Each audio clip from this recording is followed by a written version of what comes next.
Assalamualaikum warahmatullahi wabarakatuh. Perkenalkan, nama saya Hamid Ragal. Saya dari TI NMA.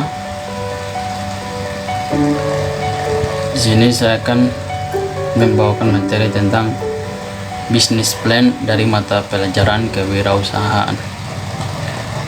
Oke, kita langsung saja menuju ke materinya. Yang pertama adalah gagasan kreatif bisnis. Jepara sebagai kota ukir membuat budaya ukir ini menarik hingga sampai ke mancanegara. Namun daripada itu, kayu ataupun ukir kerap kali diidentikan akan barang-barang rumah perabot. Karena itu, dibuat inovasi lain mengenai ukiran. Semakin berkembangnya zaman dan kemajuan teknologi membuat banyak inovasi yang dikeluarkan. Inovasi yang saya maksud mengenai usaha saya adalah casing handphone dan tas. Yang menjadikan perbedaan adalah desain dan kualitas produk yang dihasilkan. Produk berupa casing, handphone, dan tas ini memiliki ciri khas budaya Jawa, khususnya Jepara, karena ukiran Jawa yang khas dan autentik.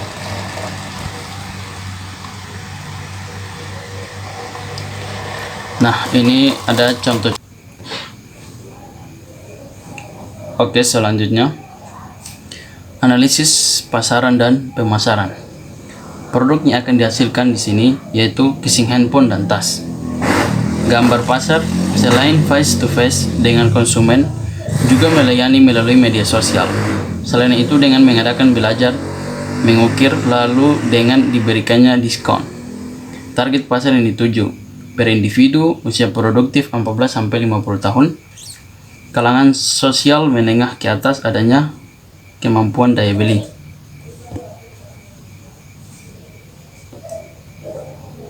Kemudian strategi pemasaran. Di sini ada pengembangan usaha dagang, pengembangan wilayah pemasaran, kegiatan promosi, strategi penetapan harga. Selanjutnya analisis produksi. Di sini pemilihan kayu yang sesuai, karena setiap bahan dilihat dari kualitas bahannya juga. Membentuk kayu menjadi yang diinginkan. Kemudian produk, dia menjadi produk atau sudah diolah menjadi tas atau casing HP. Kemudian proses produksi, pemilihan dan pengukuran kayu. Pemilihan kayu ini adalah sasaran utama untuk mengembangkan bisnis agar hasil yang dikeluarkan dengan kualitas yang bagus. Selanjutnya proses produksi.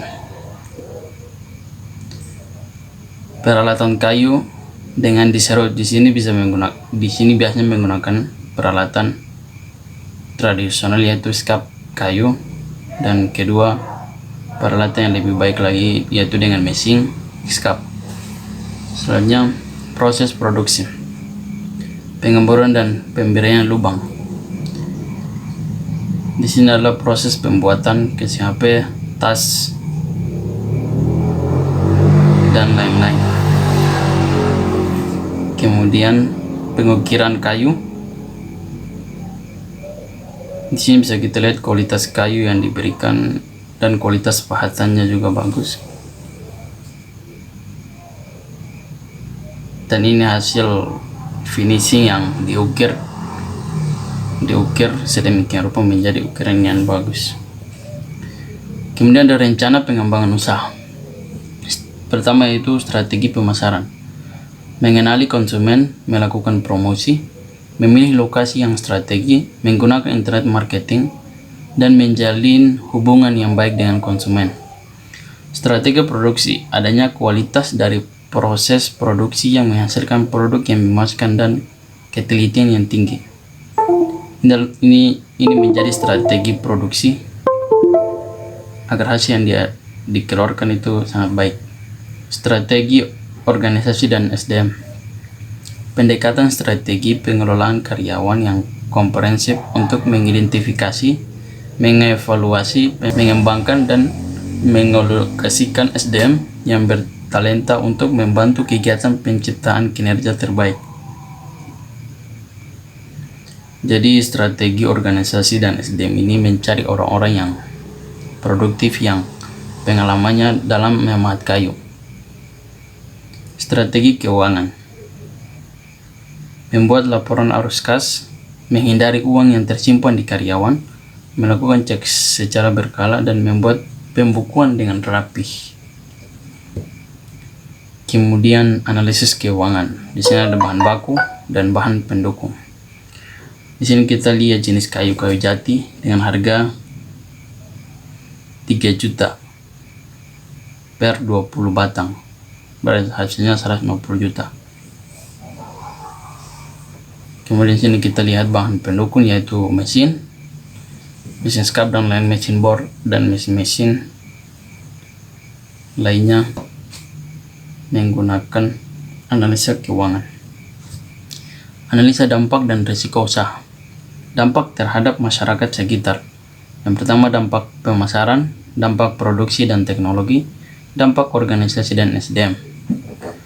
Dampak terhadap lingkungan, dampak produksi dan teknologi, dampak limbah yang dihasilkan dari proses produksi.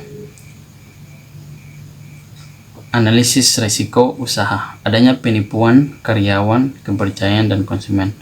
Proses produksi yang rumit, kayu memiliki kekurangan, adanya kecacatan pada kayu. Ini juga analisis risiko usaha.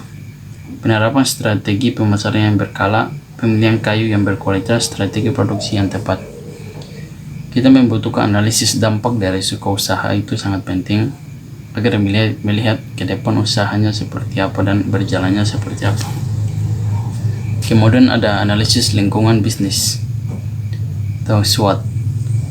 Strength atau kekuatan, kualitas produk yang tinggi, keunggulan desain produk yang berbeda, mesin pelanggan tetap, memiliki tenaga kerja ahli.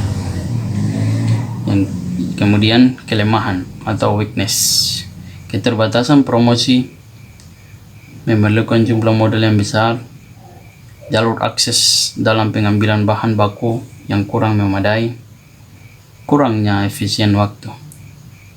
Kemudian peluang atau opportunities, loyalitas pelanggan terhadap produk, kemajuan teknologi, hubungan yang baik dengan pelanggan, mengikut sertakan masyarakat dalam proses produksi. Kemudian ada ancaman,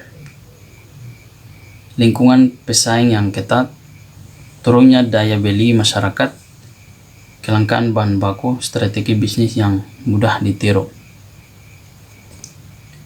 Dan ini adalah hasil produk pahatan karya seni yang berkualitas bahannya, dan ini hasilnya. Sini kita lihat ada tas yang dibuat dari kayu. Kemudian sini ada casing HP yang dibuat sedemikian rupa dan sebagus rupa. Dia casing HP, kemudian tas koper. Oke, mungkin itu bisnis plan yang saya paparkan. Jika ada salah kata, saya mohon maaf. Assalamualaikum warahmatullahi wabarakatuh. Sekian dan terima kasih.